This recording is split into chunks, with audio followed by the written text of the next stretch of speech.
Saudara dan saudari terkasih, pada hari ini kita memasuki minggu biasa yang ke-24.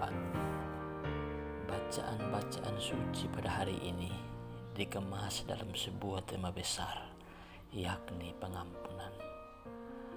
Berbicara soal pengampunan, tentu kita punya pengalaman masing-masing. Seringkali kita diperhadapkan dengan aneka pengalaman kecewa dan menyakitkan yang menuntut kita dan mengharuskan kita untuk menyimpan amarah, dendam, dan kebencian yang berkepanjangan. Bahkan jika pengampunan yang kita beri hanya terbatas pada ucapan bibir, namun hati sesungguhnya tidak sepenuhnya memaafkan. Berhadapan dengan realitas kita ini, Yesus dalam bacaan pada hari ini mewartakan pengampunan yang sejati, yang tidak terbatas dan tidak bersyarat. Sampai berapa kali kita harus mengampuni? 7 kali tidaklah cukup, melainkan harus 70 kali 7 kali. Atau dengan kata lain, tak terbatas. Inilah yang Yesus pesankan kepada para murid dan kita sekalian dalam wartanya hari ini. Perihal mengampuni selalu lahir dan tercipta dari kasih tanpa batas, melalui dan hanya oleh kasih yang tulus dan tak terbatas.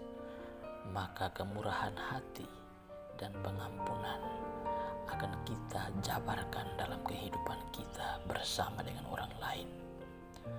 Saudari-saudaraku terkasih, warta Injil pada hari ini mengajak kita sekalian untuk boleh menghidupi semangat kasih dan juga pengampunan.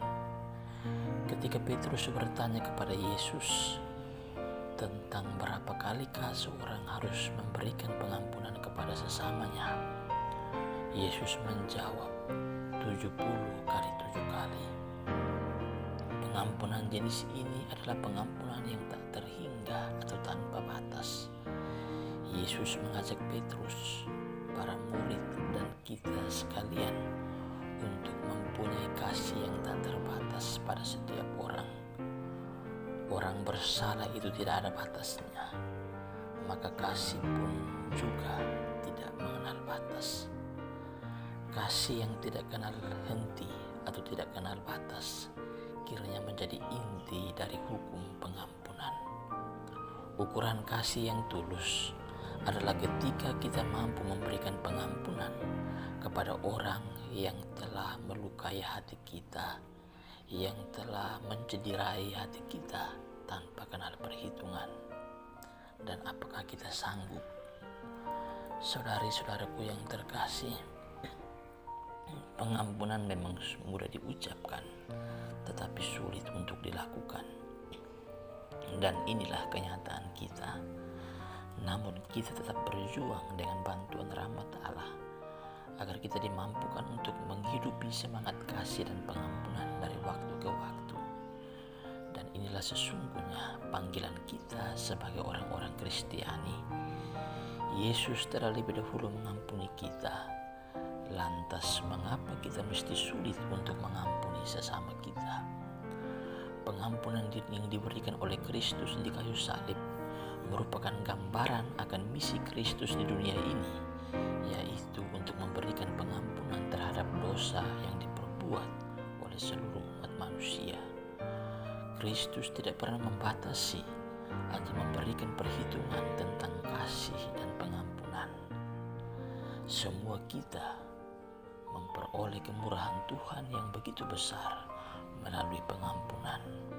Hanya kita saja yang selalu membuat perhitungan, memelihara gengsi, dan bahkan menyimpan dendam, amarah, dan kebencian yang berkepanjangan.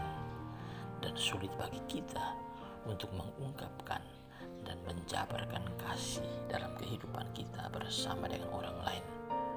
Oleh karena itu, saudara-saudariku yang terkasih, marilah kita mohonkan bantuan rahmat Tuhan agar kasih dan pengampunan menjadi sungguh-sungguh hidup, tinggal, dan menetap dalam hati kita.